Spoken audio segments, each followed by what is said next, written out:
ڕاگەاندنێک لە سکرتاریای حیزبی دموکراتی کوردستانی ئێرانەوە.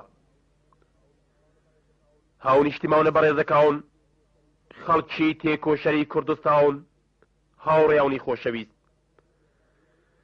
سکرتاریای حیزبی دموکراتی کوردستانی ئێران بەداخ و کەسەرەوە ڕاودەگەێنێ کە بە پێی خەبەرێک کە ئەمڕۆ بەیانی بەدەستمان گەیشتووە،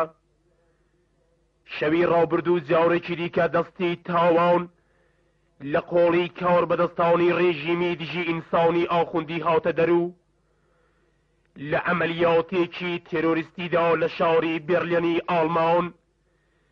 هاوڕێی خۆشەویست و تێکۆشەر کاک دوکتور سادقی شەرەفكەندی، سکرتێری گشتی حیزب،